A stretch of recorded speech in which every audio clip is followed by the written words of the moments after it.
Bismillahirrahmanirrahim. Assalamualaikum warahmatullahi wabarakatuh. Perkenalkan, nama saya Ataya Zahra akan mempresentasikan bab 2 dan bab 3 seminar proposal yang berjudul Nilai Resiliensi pada Novel Api Tauhid karya Habibur Rahman El-Shirazi.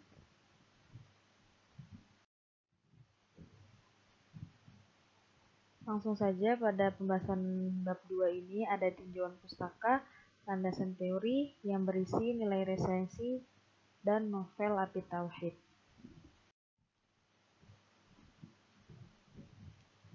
Langsung aja ke tinjauan pustaka. Saya mengambil studi pustakanya ada 5. Yang pertama tentang skripsi, saya mengambil skripsi yaitu tentang yang berjudul pengaruh novel Api Tauhid terhadap sikap pantang menyerah di kalangan santriwati Muzamzamah Darul Ulum Jombang. Skripsi yang dibuat oleh Ninik Solihatun, mahasiswi Universitas Islam Sunan Ampel Surabaya. Penelitian ini membahas tentang sebuah sikap yang pantang menyerah pada tokoh yang ada di novel Api Tauhid yang bernama Said Nursi, yang berjuang untuk menuntut ilmu agama Islam dengan gigih sejak umur 12 tahun. Semasa hidupnya, Said Nursi belajar agama tanpa ada rasa untuk menyerah. Ia belajar agama dari berbagai tempat madrasah dan ustadz. Kemudian yang kedua, skripsi juga yang berjudul Nilai-nilai Pendidikan Akhlak dalam novel Api Tauhid karya Habibur Rahman El-Shirazi. Skripsi ini dibuat oleh Mr. Haisam Kabae, mahasiswa Universitas Islam Negeri Maulana Malik Ibrahim. Penelitian ini membahas tentang sebuah nilai-nilai pendidikan akhlak yang dijalani oleh Said Nursi untuk menuntut ilmu dari berbagai penjuru. Kemudian skripsi yang ketiga yaitu tentang nilai-nilai religius dalam novel Api Tauhid karya Habibur Rahman El-Shirazi dan implikasinya terhadap pembelajaran pendidikan agama Islam. Skripsi yang dibuat oleh Nani Hidayah Triastuti, mahasiswi IAIN Purwokerto. Di dalam skripsi ini membahas tentang nilai agama yang ditekuni oleh tokoh dalam novel Api Tauhid.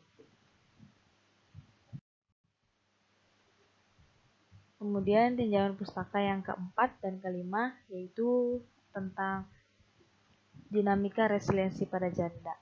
Skripsi yang dibuat oleh Muhammad Arif Furqon, mahasiswa Universitas Islam Negeri Maulana Malik Ibrahim. Penelitian ini membahas tentang nilai resiliensi, aspek resiliensi, faktor yang mempengaruhi nilai resiliensi, dan karakteristik nilai resiliensi. Kemudian yang terakhir yaitu skripsi yang berjudul tentang perbedaan tingkat resiliensi pada remaja di SMA Dr. Musta'in Romli Payaman Lamongan, mahasiswa Universitas Islam Negeri Maulana Malik Ibrahim.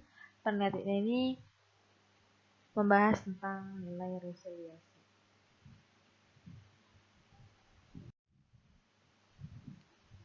Kemudian yang selanjutnya landasan teori. Yang pertama tentang nilai resiliensi, yaitu ada definisi nilai resiliensi, aspek-aspek nilai resiliensi, kemudian ada faktor yang mempengaruhi nilai resiliensi, karakteristik nilai resiliensi. Yang pertama yaitu definisi resiliensi. Saya mengambil 2 sumber definisi, yaitu menurut Al-Siebert pada tahun 2005, nilai resiliensi adalah sebuah kemampuan untuk mengatasi dengan baik pada saat terjadinya perubahan hidup pada tingkat yang tinggi serta menjaga kondisi yang penuh dengan tekanan. Kemudian bangkit dari keterpurukan dan terus menghadapi setiap permasalahan yang ada tanpa melakukan kekerasan. Kemudian yang kedua, menurut pendapat Ray Fitch dan Sate pada tahun 2002, yaitu resiliensi adalah sebuah kemampuan untuk mengatasi dan menyesuaikan terhadap suatu kejadian berat yang dirasakannya dalam kehidupan. Kemudian aspek-aspek nilai resiliensi, yang pertama ada regulasi emosi. Regulasi emosi ini merupakan suatu kesanggupan agar tetap tenang pada saat kondisi yang menekan. Jadi di mana aspek ini seseorang yang resilient itu harus tenang dan fokus dalam menghadapi kondisi yang tertekan. Kemudian yang kedua ada pengendalian impuls, yang dimana pengendalian impuls ini merupakan suatu kesanggupan seseorang untuk mengendalikan sebuah hasrat, dorongan, serta tekanan yang ada pada diri seseorang. Kemudian yang ketiga, optimisme. Optimisme ini adalah merupakan suatu kemampuan yang dimiliki seseorang yang percaya bahwa dirinya mempunyai sebuah kemampuan untuk mengatasi kesusahan yang mungkin akan terjadi di masa depan. Kemudian selanjutnya ada causal analysis. Causal analysis ini merupakan sebuah kemampuan seseorang untuk menentukan secara teliti penyebab dari suatu permasalahan yang dihadapi oleh seseorang. Kemudian ada empati. Empati ini adalah suatu kemampuan individu untuk membaca sebuah tanda-tanda kondisi emosional dan psikologis orang lain. Jadi, jika seseorang tidak mampu untuk berempati, maka ia tidak akan bisa membangun sebuah kemampuan untuk mudah merasa terhadap tanda-tanda nonverbal yang tidak bisa mendapatkan dirinya pada posisi orang lain. Kemudian self-efficacy, yaitu merupakan sebuah kesuksesan dalam memecahkan masalah. Kemudian yang terakhir ada reaching out. Reaching out ini merupakan suatu kemampuan seseorang untuk keluar dan meraih aspek positif dari kehidupan setelah kesusahan yang menimpa.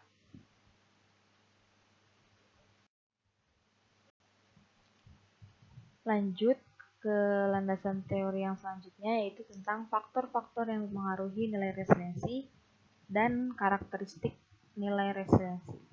Nah, faktor-faktor ini dibagi menjadi 3. Ada faktor individual, keluarga, dan komunitas.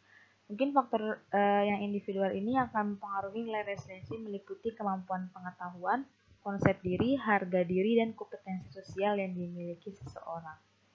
Kemudian dari faktor keluarga, yaitu meliputi dari dukungan orang tua yang bisa memperlakukan dan mendidik anak dengan baik, sehingga ada sebuah keterikatan emosional dan batin dari anggota keluarga itu sangat diperlukan untuk mendukung pemulihan seseorang yang sedang mengalami stres atau trauma. Kemudian yang terakhir, faktor komunitas. Nah, faktor komunitas ini juga dibagi menjadi 2. Ada gender dan keterikatan budaya. Nah, yang gender ini adalah dari gender ini bisa memberikan sebuah kontribusi resiliensi seseorang. Resiko mudah terkena pada tekanan emosional, perlindungan situasi yang mengandung resiko, dan tanggapan terhadap kesulitan yang dihadapi yang bisa dipengaruhi oleh gender seseorang. Kemudian yang kedua, keterikatan dengan budaya. Adanya sebuah keterikatan dengan budaya meliputi keterlibatan seseorang dalam melakukan aktivitas yang berkaitan dengan budaya di tempatnya masing-masing. Jadi nilai resiliensi ini sangat kuat oleh budayanya, baik sikap-sikap yang diyakininya dalam suatu budaya, nilai-nilai dan standar suatu kebaikan di dalam masyarakat.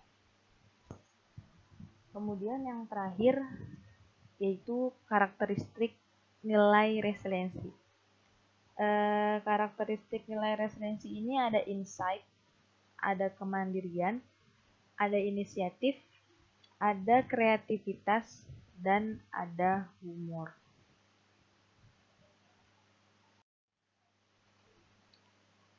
Nah, kemudian landasan teori yang kedua, subbab yang kedua yaitu tentang novel Api Tauhid.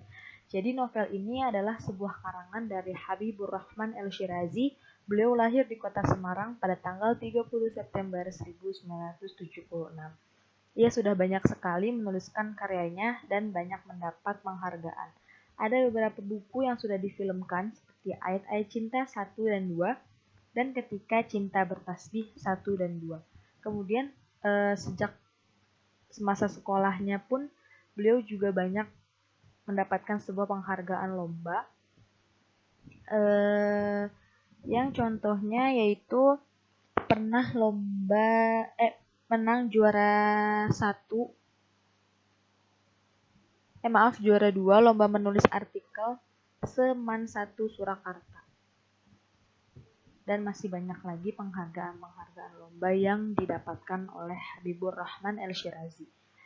Kemudian yang selanjutnya yaitu di dalam novel ini menceritakan sebuah sejarah yang membangun jiwa-jiwa Islami agar lebih bersemangat dalam mempelajari Islam dan sejarah Islam di Turki. Jadi di dalam buku ini ada banyak sekali pelajaran-pelajaran yang bisa diambil. Ada dari nilai religiositas atau nilai keislaman yang bisa kita ambil, kemudian ada nilai sejarah juga yang pada zaman Turki dulu, kemudian ada jadi kita lebih mengetahui sejarah itu tuh lebih dalam gitu. Nah, kemudian tokoh yang ada di buku ini yaitu menceritakan tentang seorang mujadid yaitu Said Nursi. Kemudian di dalam novel ini juga menceritakan kisah anak muda Indonesia yang sedang berjuang untuk menuntut ilmu di Mesir dan ingin meneladani sifat seperti Said Nursi yang semangat untuk berjuang dalam Islam.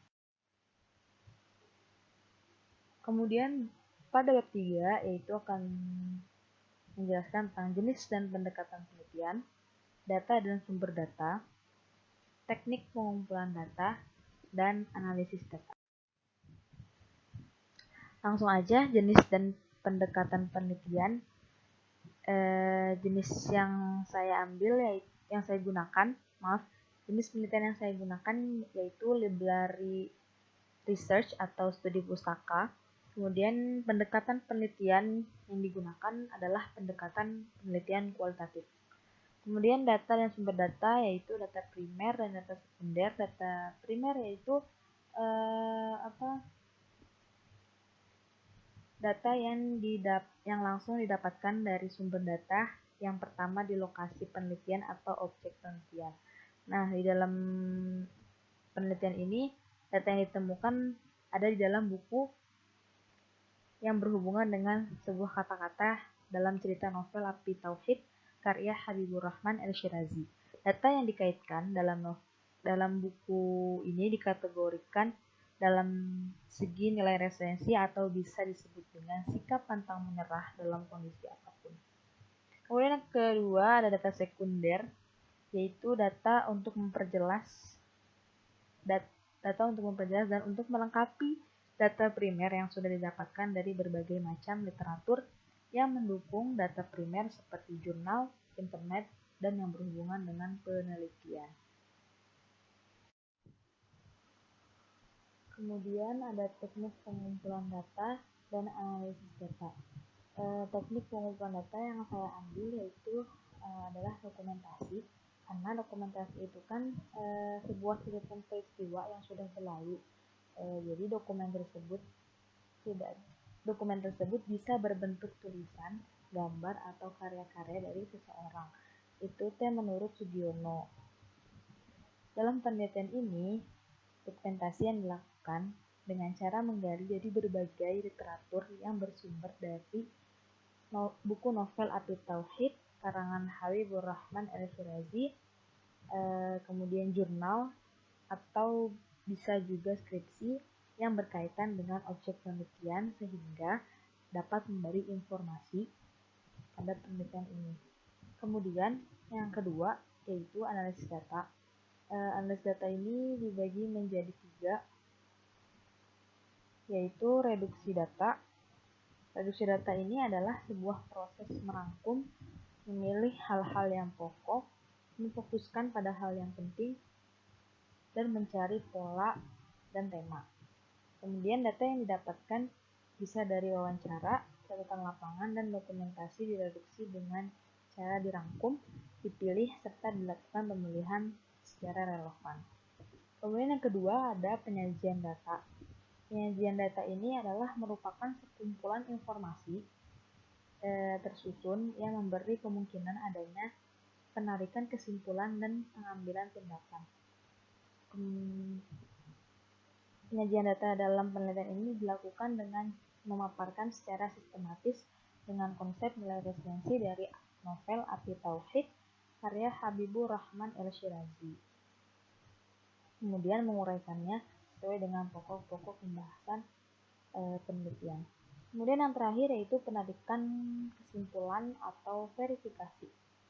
Penarikan kesimpulan ini merupakan suatu tahap terakhir dalam analisis data. Peneliti atau saya bisa mencari makna data yang telah diperoleh dengan mencari hubungan terdapat di dalam novel artefaktur ini. Kemudian nantinya akan ditarik kesimpulannya secara sistematis dan mendalam tentang nilai referensi yang ada di novel tersebut. Setelah itu, menarik sebuah pemahaman mengenai makna, aspek, dan faktor nilai resiliensi yang terdapat dalam novel Ati Tauhid karya Habibur Rahman Al-Shirazi.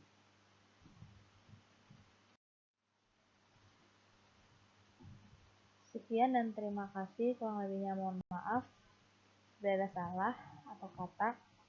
Wassalamualaikum warahmatullahi wabarakatuh.